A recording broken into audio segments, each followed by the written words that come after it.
The remarkable career of Ian Ferguson reads like a story from a sporting novel. He is the epitome of the local boy who supported his club all his life, then went on to win an incredible 23 medals in the League Cup, Scottish Cup and League Championship. Gately lays it on, it's Ferguson! That is a brilliant goal by Rangers! But like many other boys, his glittering career began in the streets of Glasgow. If you're going to go right back to the beginning, it was when we used to play in the streets in Parkhead, and I was one of the youngest boys there, and I used to play like 11-a-sides with the older boys, and I used to get kicked up and down the place, and that's when I knew I wanted to play football.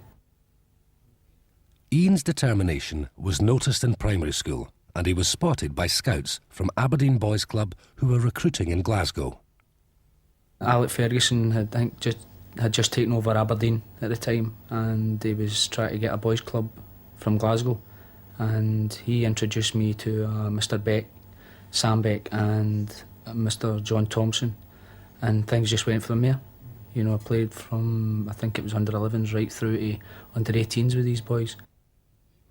But at 16, mainly due to his slight physique, Ian was called into Alex Ferguson's office to hear the news that every young player dreads. Well, I was actually released from Aberdeen when I was 16.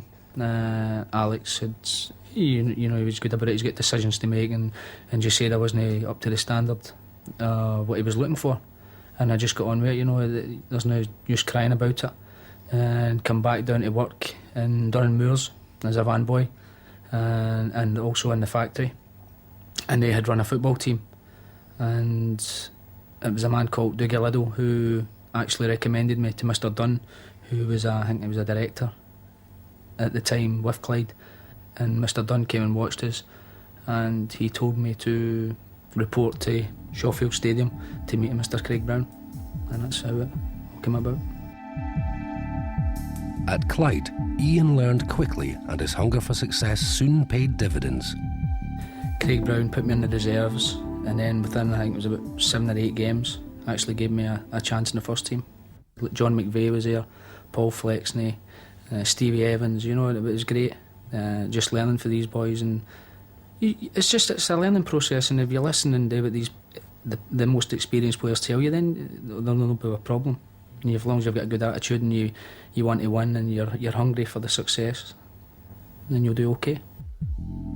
Ian spent 2 successful years at Clyde before the manager of St Mirren, Alex Miller, decided to sign him in 1986 for £65,000. The location of the signing was to be prophetic. It was Alex Miller who bought me, and funny enough signed in the Blue Room at Ibrox. It was right after a Scotland game, and signed there, and Alex was great, gave me all the encouragement that I needed. Paid, I think it was a lot of money for St Mirren, it was like 60,000-70,000, and I've never looked back. Soon after, Alex Miller left for Hibs and was succeeded by Alex Smith, who quickly realised the worth of his young player. He had this natural aggression and will and ambition to be a player. He had a great ambition to be successful. He also had a big opportunity when he left Clyde to go to Liverpool, when Kenny Dalglish was the manager. And he actually turned Kenny Dalglish in Liverpool down because he wanted first-team football. I felt that was an amazing decision from a young lad. And one of the most vivid memories of Ian Ferguson was my first training session when I asked Jimmy Bone to take the players down. And I went down, and here's this young bleached-haired lad running about, being so aggressive, and being aggressive to people like Frank McGarvey, who was, to my mind, earned himself the title of being a bit of a legend. And I asked who the young lad was, and Jimmy told me it was a young lad, Ferguson. So that gave me an insight as to his character. Now, you would have normally thought that was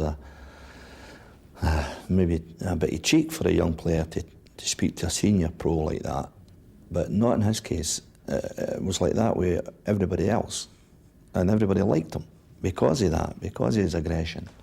And he led on the field. He was only 19, and he was a leader at that age. In 1987, these qualities helped a young St Mirren side to go all the way to Hampden in the Scottish Cup. Ian's contribution was immense, scoring in every round of the competition. Ian Ferguson has taken the responsibility. And Ferguson makes it at the second attempt. After that, excellent save from David Wiley. It's McDowell looking for Chalmers. Chalmers is through. A great chance now for St Mirren. Can he make it? Yes!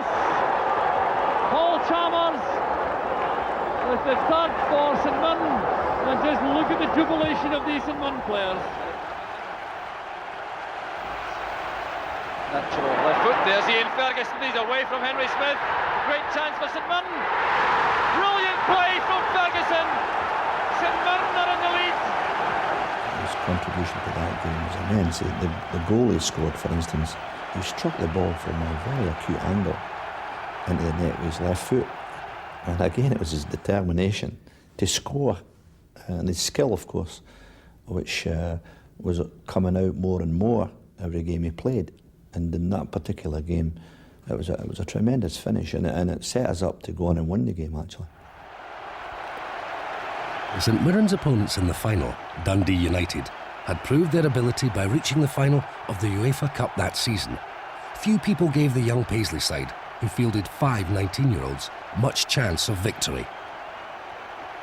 That was one of my worst games, was the Scottish Cup, believe it or not. You know, I wasn't involved that much in the game up until we went into extra time, and that's when I really started to feel as if I was playing a wee bit. Ferguson was always a goal threat. Him and McDowell could put the best defenders under immense pressure. They never gave them a minute. But they were a vital factor in the winning of that competition. Now Ian Ferguson will try the shot. He does! A look of anguish on the face, and you can hardly blame him. He did very well.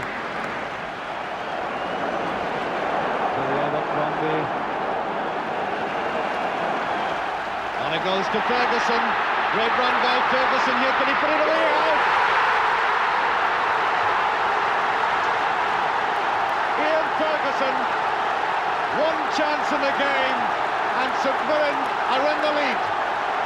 The youngster getting this one opportunity, striding through, and with great calm, scoring the only goal of the game.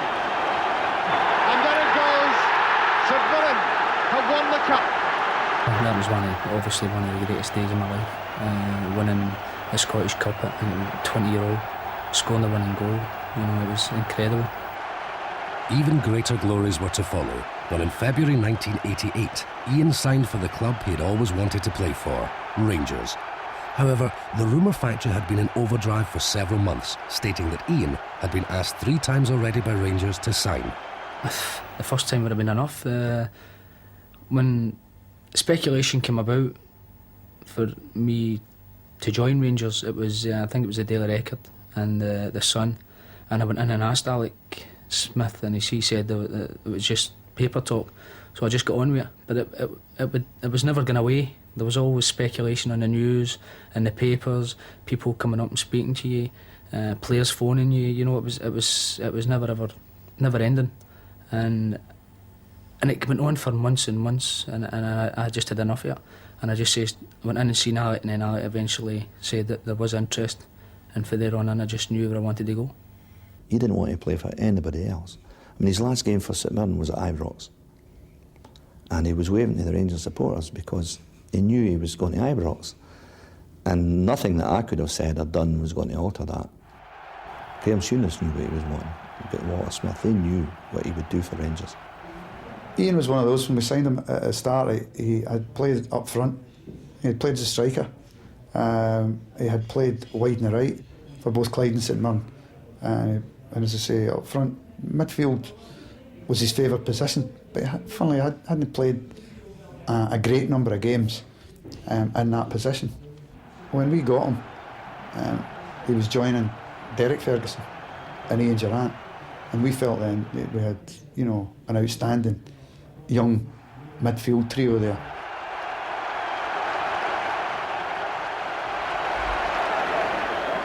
to Cooper, that's great goal!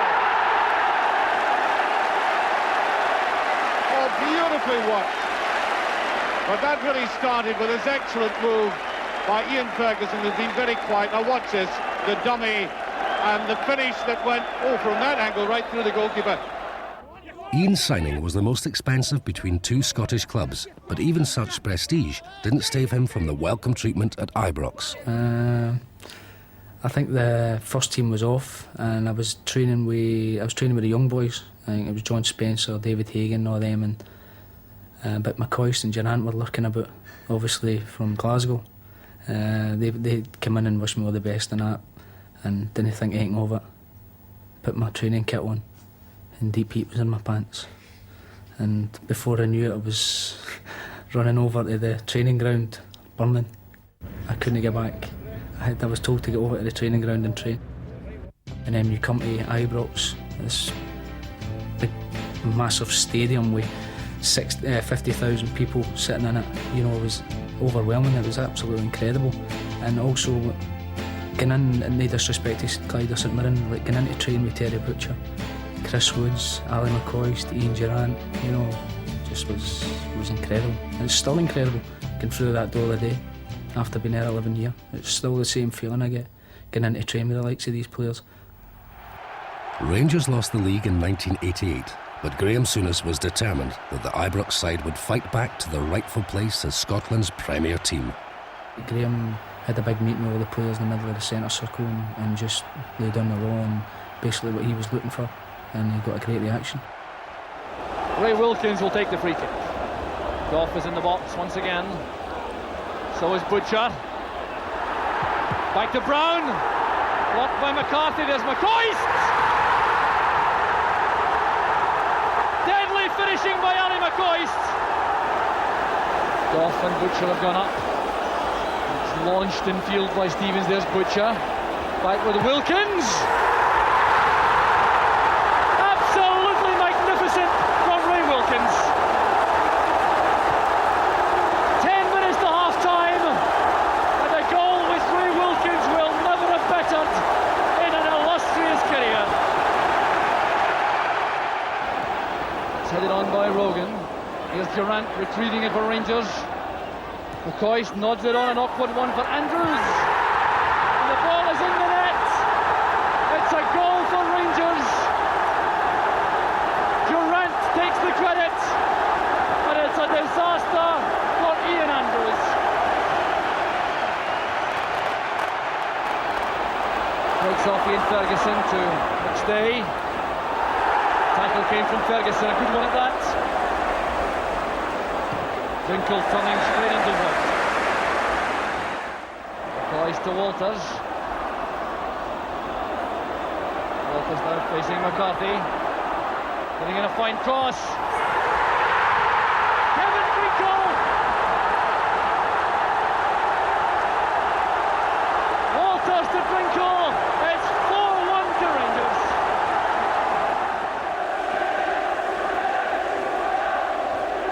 White judging the fight well. There's Brown.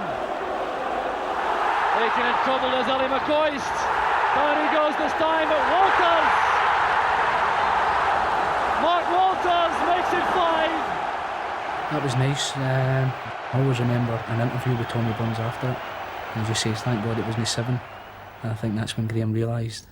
You know, I thought Graham thought it was nice coming on as if you were taking the mick, like just passing the ball about and running over the ball and leaving it in dummies, and he thought that was great and the crowd would play to that.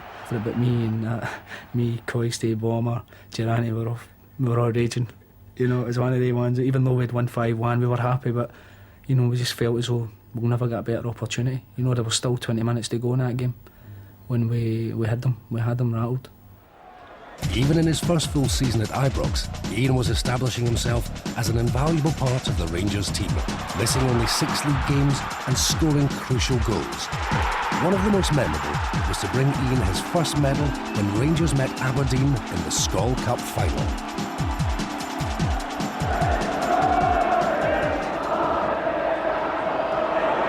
Ferguson was a brilliant goal.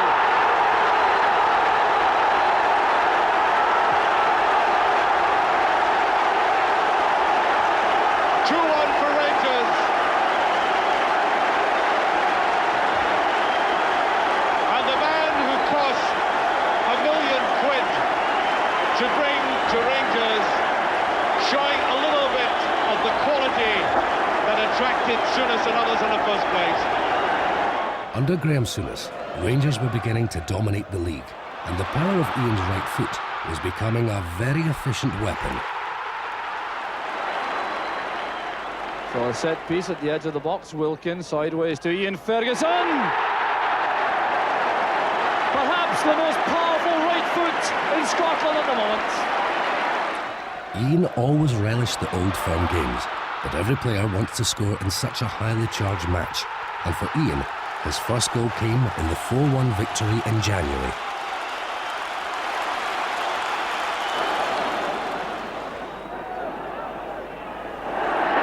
Ferguson with the shot is there. No, I think it was just excitement running towards him, and then I was getting closer and closer, and I just said, "Oh, take a right, get away from there."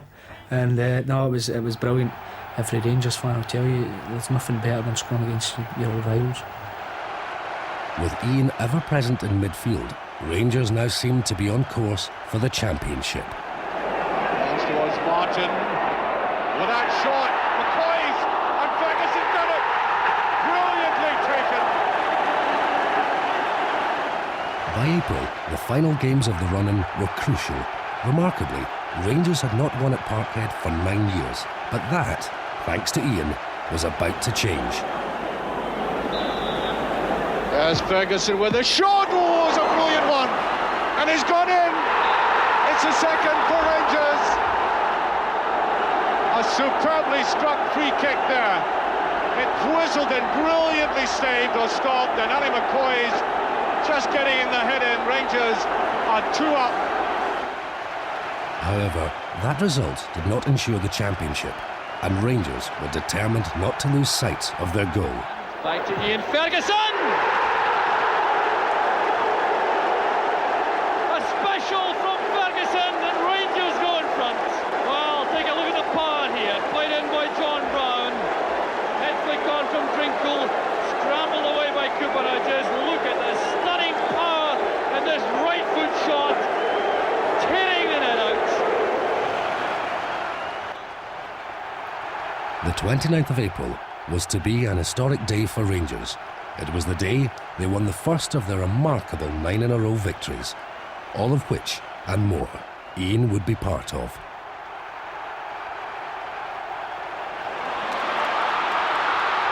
Another great Ranger, John Brown, signed for Rangers 1 month earlier than Ian, and still recalls the effect the 20-year-old had on the team. If you were playing in the same team as Fergie, he would keep you on your toes because he's a moaner, and sometimes you say, sick of the sight of that guy, he's always shouting, but it's not just the moaning, it's the encouragement, it's come on, let's keep working away, and he'll do it for 90 minutes. And we had a group of boys then that got on to each other, but to channel it in the right way, and Ian was that type, and I always felt playing at the back, and when you had him in the middle of the park, that it made my job easier. It was a combination of the two Fergusons. Just look at this for an inventive pass from Ian Ferguson. It split the Aberdeen defence wide open. Derek Ferguson going through, and that finish leaving Snelders without a hope. It was weird. Here's Houghton. Keith Houghton for him.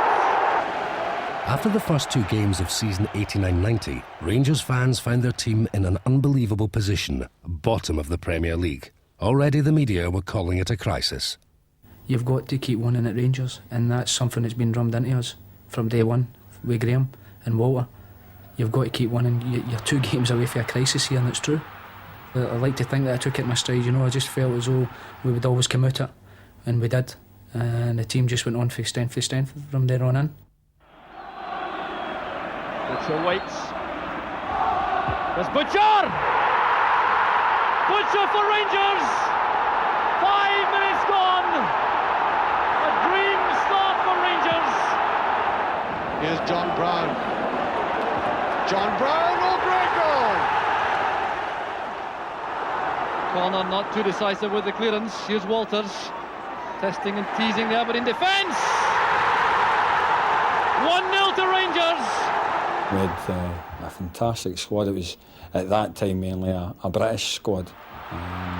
A lot of Englishmen in the team. And you know the attitudes you get with the British type player, and there was a great camaraderie with the boys and willingness to work hard. That was the main bit that I felt. That attitude paid dividends, and after a disappointing beginning to the season, Rangers went on to win the title by 7 points from Aberdeen, with Celtic finishing 5th. And there it goes. Rangers are the champions. That season also saw a major change for Rangers when Graham Souness signed Mo Johnston, who had been prematurely paraded at Parkhead as Celtic's latest acquisition. Maurice Johnston with a great chance. He gave 100% from day one, and and that for me was enough for me to show that he wasn't just coming for money. He wasn't wanting to just swanny about and then go away. But he was a big part of us winning the league one year because he scored really important goals for us, and it was accepted quite quickly, I think.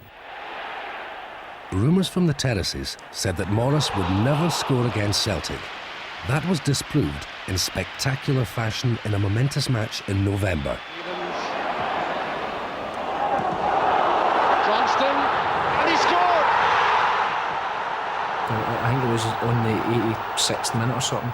I had no energy to go and chase him. Everybody was chasing him into the corner flag. But for me, I just went on my knees and I just looked at the Celtic fans, and it was, it was incredible. It was brilliant to hear the noise and the sound and seeing everybody chase me more. I just looked at Celtic fans with a big smile. It was brilliant. But Ian's happiness was undermined by his own problems the following season. In many games, he simply seemed to be unfit. Doctors were unable to find a cause. Many fans thought that Ian was simply not performing to Rangers standards. And I know from experience, being booed and being, jeered and whatever, there's nothing worse for a player. That is the most hurting thing that can happen to a player, is your own kind or your own supporters going against you. Eventually, Ian's illness was traced to a viral problem. He'd been ill for many months, but despite that, Graham Souness had stuck by his player. Oh, he was good. Even though I was hurting, it was hard, and he kept saying to me, you've got to get through this. It's a virus. You've been checked for this. There's nothing really that serious wrong. But I was running for about 10-15 minutes, and after that, I was no good to the team. I was dead. Rangers were playing with 10 men. Ian eventually returned to full fitness, but Rangers had lost Graham Souness to Liverpool. For new manager Walter Smith and Ian Ferguson, the last games of the season were crucial.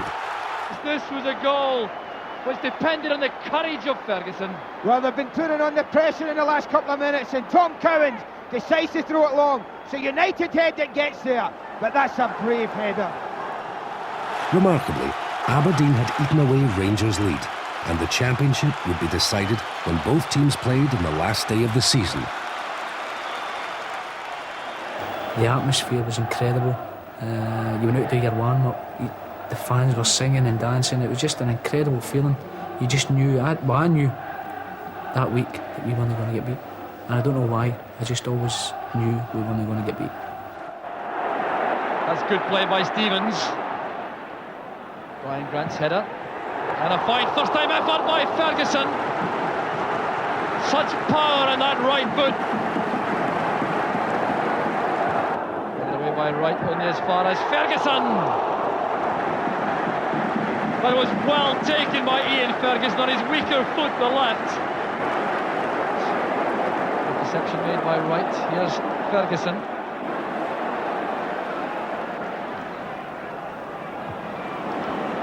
Kimmy's clearance. Walters wants to bring the ball down and take on Wright. Going for the early cross. There's Hayfley. It's a magnificent goal for Rangers.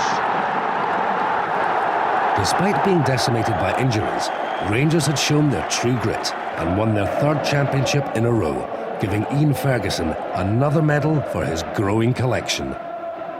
Under Walter Smith, the squad became a solid goal-scoring machine. In his first full season as manager, Rangers scored 101 league goals. It was the shape of things to come. David Robertson retrieves the ball for Rangers. Ian Ferguson available just inside, trying to set himself a shooting chance. Oh, that's brilliant play from Ferguson. A goal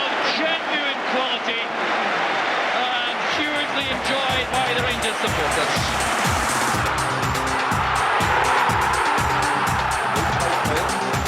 A lovely touch from McCoy. It's a terrific goal from Rangers. Boyce, dummy, allows Gordon to take over. That's a great effort by Gordon. And by Haisley. Alston on the line for Boyce in inside right position. Here's Brown going all the way himself. That settles it. Here's Gordon, back to McCoy.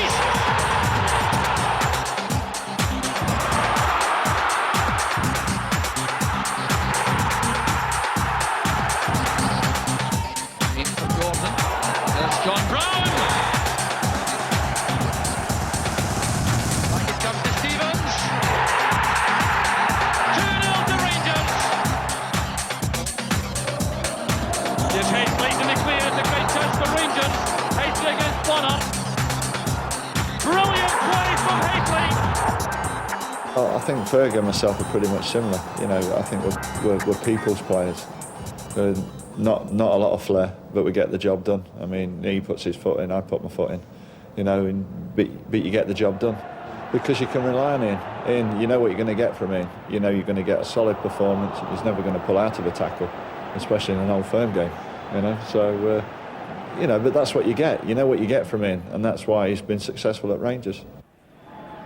That success continued through the next season, which many still regard as one of Rangers' best. The magnificent 5-in-a-row year when they swept the board in all 3 domestic tournaments. It wasn't a team that if you went one down, you're like, oh, God, we're in trouble here.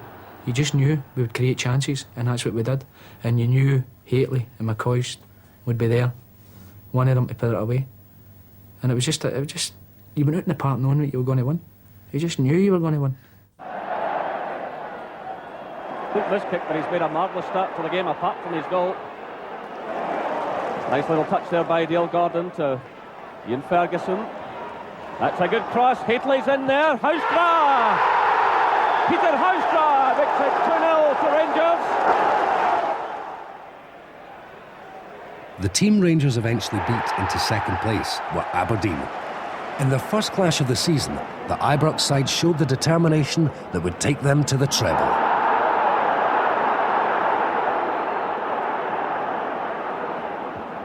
Headed away by Goff, only as far as Aitken. And Ryakin scores a sensational goal for Aberdeen. It'll take something special to open them up, and so far Rangers showing no signs of doing that. Now the fans getting more behind them. John Brown still well forward, chests it down to Durant. Mikhailichenko, Durant. Oh, wonderful goal by Ian Durant.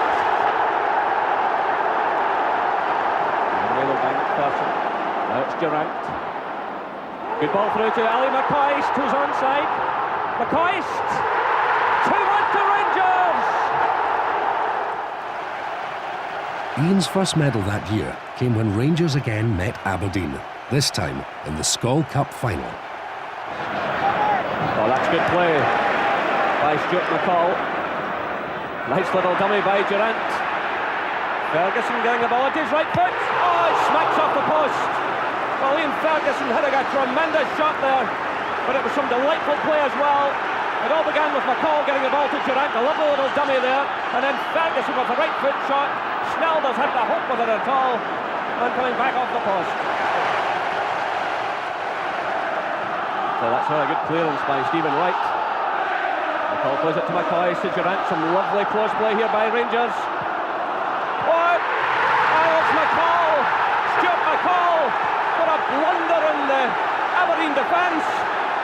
Even if we went behind, the spirit in the camp is tremendous, and we felt as though we'll just keep churning out results. And we got the victories. Maybe the performances weren't great, but the attitude in the squad was great, and that kept us going. And I think every team that season felt, well, wait a minute, we've scored against Rangers, they're going to come back. And we had a group there that were exceptional for about an 18-month period.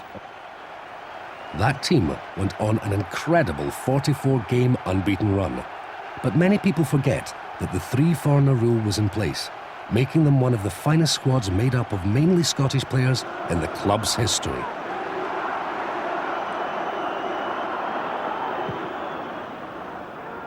Gorham taking every advantage, finds Haitley. In comes Dale Gordon. Ali McCoy's there. Here's Ian Durrant.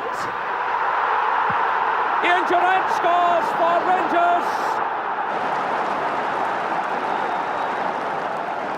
The pressure still on. Stephen back to Brown, making for the byline. Back with Ferguson. It's been coming for some time. The next match against chasing club Aberdeen came at Ibrox in March. Rangers had to win to ensure the title. Once again, Ian Ferguson was there to deliver the victory. Well, the pace just continues. This is great play by McCall. Haitley lays it off, it's Ferguson! That is a brilliant goal by Rangers. Brilliantly laid off by Haitley.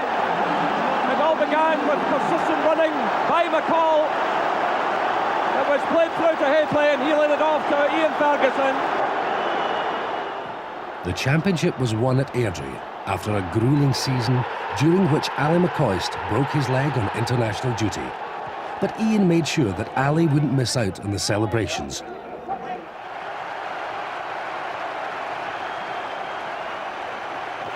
Rangers had won an historic treble, and for Ian it was an emotional event, as it gave him the chance to fulfil a promise he made in 1988. I had never been in the trophy room since I joined Rangers, and I says to them the only way I would go in is if we had the 3 cups in. And when you consider all the players in the past that went into that room, and you saw the medals and the cups, incredible as well, brilliant. Like every great player at a great club, the pressures of the modern game can be enormous. Ian therefore places great importance on his family life, with his wife Suzanne and children Stephanie and Jordan. Well done. Doesn't really bring it back home, do you? You used to. You used to. You just. There's times you've got to have your family and times you've got to have your work, but you try and keep your football side to the football side, and you try and keep your family life for your family life. Well, you don't get to do the normal things like going shopping and things like that. I don't think there's ever been a day we've went shopping together into the town. Just when we've went on holiday or something, you can't get in the town, or you can't go shopping with them without somebody shouting things at you or saying things to you. And it's just the way I'm on now. I just don't like going shopping with. You get used to it. You get used to going shopping yourself. But to Stephanie and Jordan, their dad is just like any other father who leaves each morning for his work. I don't think they realise. I mean, they know he plays for Rangers, but to them it's just his work. They don't realise what Rangers actually is just now. They just think it's football, and they don't realise how big Rangers is. No, they don't. It's just their daddy goes to work and that's it. I suppose when they get a wee bit older it'll be different, because you know, the kids at school talking about their daddy playing football, and it'll be that time I'll be old. You'll be old and you'll not be playing. In September 1999, there was another addition to the Ferguson family when Chloe was born. I've never had a boy, so at the end of the day it's not something that I miss. No, I'm delighted, as long as she was healthy. That was the main thing. It would have been nice, but never happened. It's not one of the things I'd sit and moan about, oh, I should have had a boy. No, definitely not. Delighted with the 3 girls, and that's it. Well, 4 really, aye. But in years to come, you know, I've just got to think about another 3 investments, because I've got 3 weddings to pay for. No, just be a big difference for a daddy when he grows up and has 4 women to cope with in the house. No, she's been fine. A wee bit. She's like her ma. No, she's like her daddy. She's moany. Back in 1993, Rangers were powering their way towards another title with the prospect of a back-to-back treble. And as usual, Ian was at the forefront of the campaign. Ferguson! Rangers take the lead. Excellent play by Rangers. And Ian Ferguson puts them in front.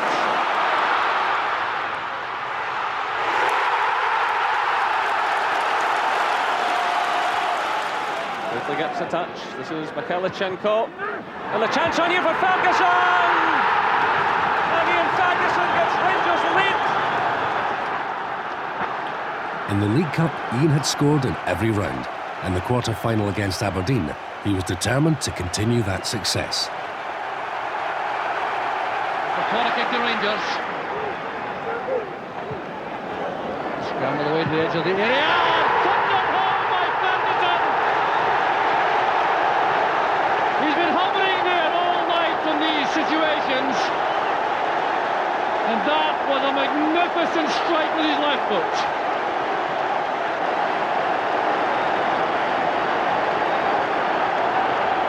Well, this is goal number 4 of the season for Ian Ferguson, and he'll never hit the ball more sweetly from that position. His weaker foot, would you believe it? Infringement. This is McCall. Now Haitley. Durant to Ferguson. Superb play by Rangers. Closed down by Slater. Race here, Durant with Galloway. Bit of wrestling there by Durant, was that? Haitley scores for Rangers!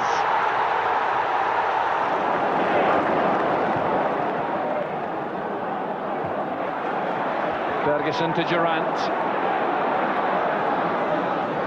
Haitley return pass, there's Durant. The opening goal for Rangers. So David Robertson will launch one perhaps into the penalty area here. The long throw looking for Haitley's flick on. That's McCoy's with the acrobatic effort.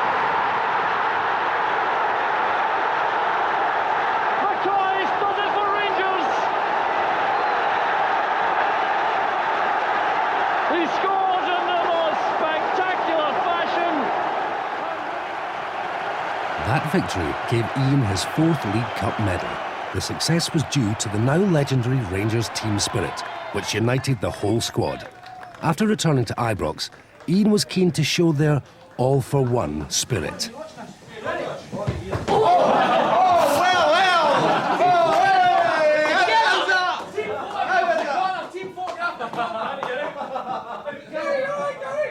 By now, Rangers and Ian Ferguson were always spoken of in the same breath. He had earned a reputation as a solid midfielder, but he never considered himself a hard or dirty player.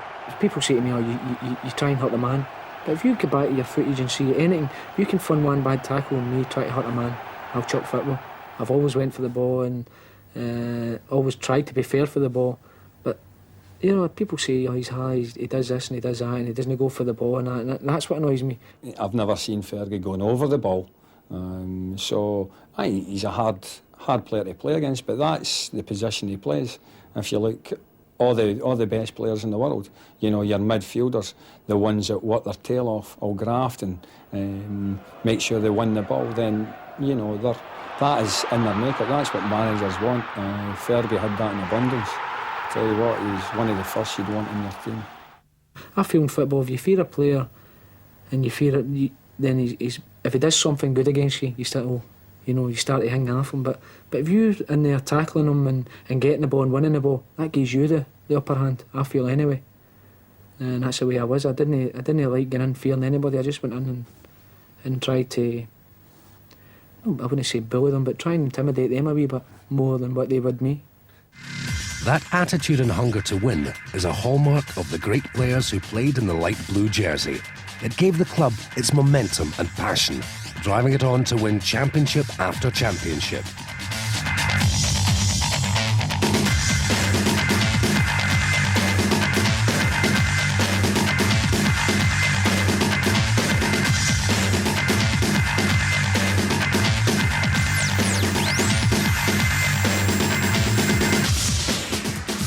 Loudrup was special. Loudrup would terrorise defences, full-backs, whatever. You know, he had the free roll, whether he could go in the middle or go wide. Again, he was a great provider for Matt Haitley. It was a great combination there with the two as well. That season, every Rangers supporter wanted their team to crush the Celtic challenge. The Parkhead side could only manage 4th place, finally trailing Rangers by 18 points. But in mid-season, A good performance against Celtic was crucial. Again, Ian was there to provide another great performance. Well, Miller could get in here. Ferguson does. Ian Ferguson against the run of play in truth, but Rangers lead. Whenever Fergie appeared in the games, you felt as though you were in with a great shout to win. I know it takes a living on the park, but there's certain players that you look to in the Old Firm games to upset certain ones. He was a big part over the years involved in the games. In the late 1990s, Celtic had rebuilt their stadium to hold 60,000 fans. It is considered by some to be an intimidating venue for visiting players. People say that to me, you feel intimidated. You don't. You know, when the Gee Rangers, this wee bit in the corner where there's about 6,000-7,000, they make more noise than what the Celtic fans do. You actually can hear the Rangers fans more than what you can the Celtic fans. You want to play in these games. These are the games you want to play. These are games you die for. You want to be in playing against Celtic. If you feel intimidated or overawed with the situation, you shouldn't be there. Well, that's good play, good footwork. Looking for Cleland. Great header! Alan Cleland for Rangers! We had a good dressing room there, with good characters in them. And I mean, Ian Ferguson, without a doubt, is a Victor Meldrew of Scottish football. Fergie moans about anything and everything. And that became a part of the dressing room. It's all right, it's just Fergie. But when it came to Celtic games, you knew there was an edge to his build-up to the game, when he would be kind of about like a bear with a sore head. And he always made sure that everybody was on edge for that game. I might shout and bawl in the dressing room or whatever after games, or what, but it's just because if it's a defeat, I'm hurting, and that's my way of expressing it. You know, getting it out, try to get it out of my system as quickly as possible. But if you win, you know, it's a different kettle of fish. It's the most happiest feeling you can get in football, for me anyway. I've not done any better. I want Rangers to win all the time, because Celtic are our closest rivals, old rivals, and it's went on for many years, and it will continue to go on for many years. I don't beat about the bush. That's good play by Solenko. McCoy says Gascoigne racing through the middle. It's great play for Rangers, and Gascoigne has scored! It may seem unbelievable to some, but True Blue Ian was brought up in Janefield Street, literally in the shadow of Celtic Park. This is where the house used to be in Janefield Street. As you can see, it's no longer here. A lot of great memories here. Growing up as a youngster, and Barrowfield just over there. I don't know if you can see it. And Parkhead's just here, as you can see how close I was to staying right next to Celtic Park. And I used to play football just over there in the graveyard, where there was a big gap, where it was sort of the way the gravestones were laid out, it was like goals and goal posts, so we used to have a kickabout over there with the boys. Being a Rangers fan and so close to them, and then actually playing for Rangers, you know, is something special for me anyway. As I've said to you, I don't think people realise how close I really was to Celtic Park. You know, you're talking 50 yards or so. Amazing. As I said, we really had a happy childhood here and really enjoyed it. Apart from that. One of the most important Old Firm games in Ian's career came during Rangers' 9-in-a-row season. Mathematically, the result would not decide the championship, but Glasgow was like a pressure cooker that week. Both clubs and their supporters knew this match was the big one.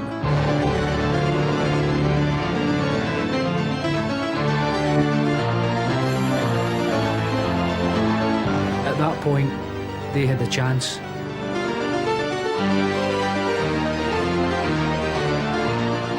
We were more concentrating on the 9 in a row and going for the league, and we stood up to be counted that day.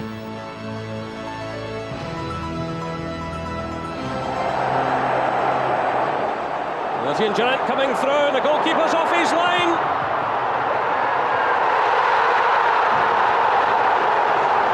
Rangers sensationally take the lead, and Stuart Kerr got into all kinds of difficulty here. It was Alberts who swept the ball through. It was Hitley with the noddy. He got the merest touch on it, and then stops, headed it into the path of Durant. The goalkeeper had already left his line. Malky Mackay had the chance to clear, but really it was blunderland there from Celtic. So again, Celtic push everyone forward. They don't have the height though to worry the Rangers defence. The final whistle sounds, and that wraps it up for Rangers. The historic 9th title in a row was finally won at Tannadice, when at last the club could celebrate their great victory. Miller's cross is a good one, and hits Laudrup. It's a classic from Laudrup. Oh, getting a 9. For me, they could never bring that back up to us again. Singing the 9 in a row songs, and even they still try this one, oh, we got it first. It doesn't matter. It doesn't matter. We've equalled it. It doesn't matter when you get it. We've done it, and that's what counts. It meant everything to me. The presentation, the League Championship trophy to Richard Gough of Rangers. The following season brought the end of an era when manager Walter Smith and many key players who had been through everything together left the club. That was really an emotional day. As I said, we knew it was the end of an era. You know, all these players that we were all brought up with June 3, 4, 5, 6, 7, 8, right up with a 9. You know, it was like part of your family was leaving you. And as I say, that's what it was like, because we were all like brothers. We went out together, we played together, we went to pubs together, we went for meals together. We done everything together, and knew that was just splitting up. Even Walter and Archie, you know, it was really sad. As I say, and I'm not ashamed to say it, you know, we all had a hug and a greet together, and everybody it was just really an emotional night. But for Ian, there were even more glories ahead in season 98-99. Rangers won the League Cup and the League Championship. Only the Scottish Cup was left to complete a glorious treble. And that was probably one of the best feelings I've had at Ibrox. To be out for 5.5 months and come back in to a Rangers Celtic, going for a treble, it says everything to me. That to me meant everything. That was fantastic. I can't put into words how I feel, and it makes me want another treble as well, which was really important to me. Vidmar, Wallace, and Rod Wallace again! That's the breakthrough!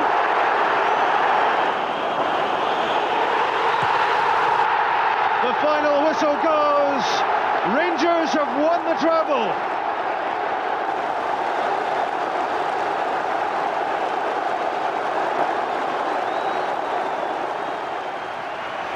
In July 1999, Ian was awarded a testimonial match at Ibrox to mark his contribution over 11 years to the success of Rangers. The loyal fans turned out in their thousands to pay tribute to a great Rangers player.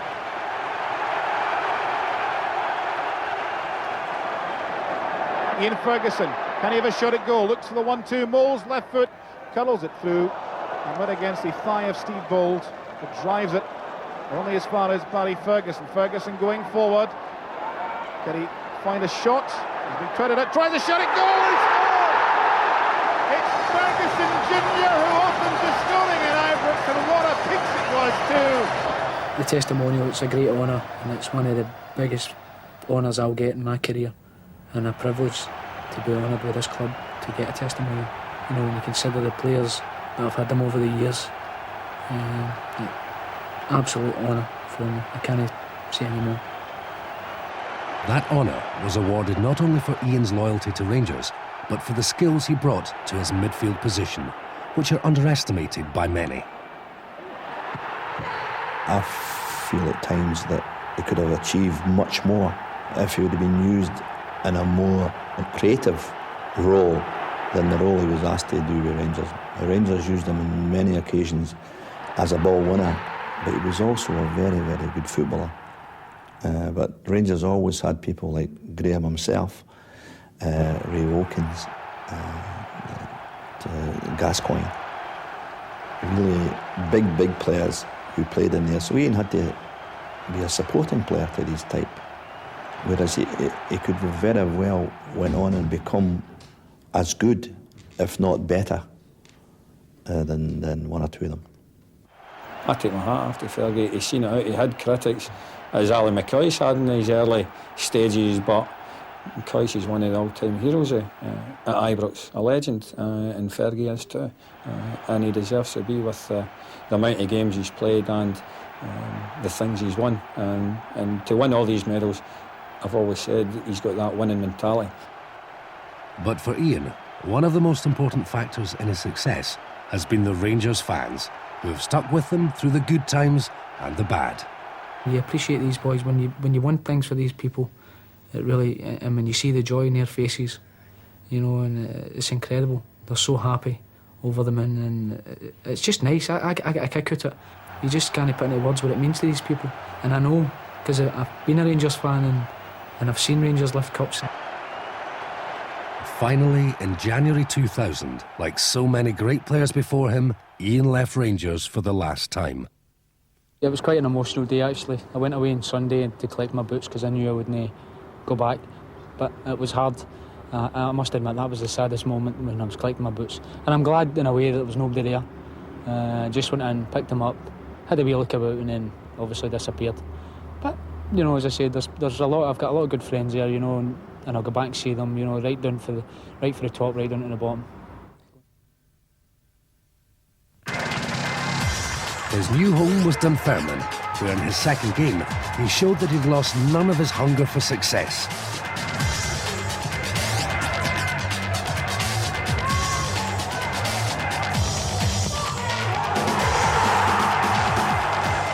Ian realised that signing for Dunfermline and dropping down a division was not going to be an easy option, even for a player of his experience. Well, I'm under no illusions here. I know it's going to be hard. It's going to be difficult. You know, there's going to be players want to play against you every week. It'll be because of the reputation of being with Rangers, and they'll be up for it. You know, and I've just got to combat that. At the end of the day, you know, the manager, if he doesn't think I'm pulling my weight or he doesn't think I'm doing my job, then obviously I'll be out. It's as simple as that. But I'm hoping that I can do my job, and I'm hoping to get back playing maybe 4 or 5 games. Then the Dunfermline fans will maybe see the best Ian Ferguson starting to get playing again. Every team in the country, maybe apart from Rangers, Celtic at this moment, are looking for players like that. You know, not only his football quality, which is undoubted, but his leadership and his will to win. And that's why we signed him, because we badly needed somebody like that. He's got to be Jimmy Nicholl and my right-hand man on the pitch, to be honest. Fella's enthusiastic, loves the game, and I'm sure would want to play the game for as long as he can. Fit, looks after himself. Don't know what other bad habits he has, but I know he doesn't drink, but I'm sure he's got other things up his sleeve that might shorten his career. But I don't think so. I mean, there's a difference in being experienced and over the hill. There's no point in being experienced and he can't run. If he keeps his fitness and his enthusiasm for the game, he'll certainly do it. I hope he does a job for Dunfermline in the next few years, and maybe even longer. Since the foundation of Rangers, there have been very few players who have achieved the success of Ian Ferguson. No matter what his future holds, he will always be regarded as one of the greatest Rangers in the club's proud history.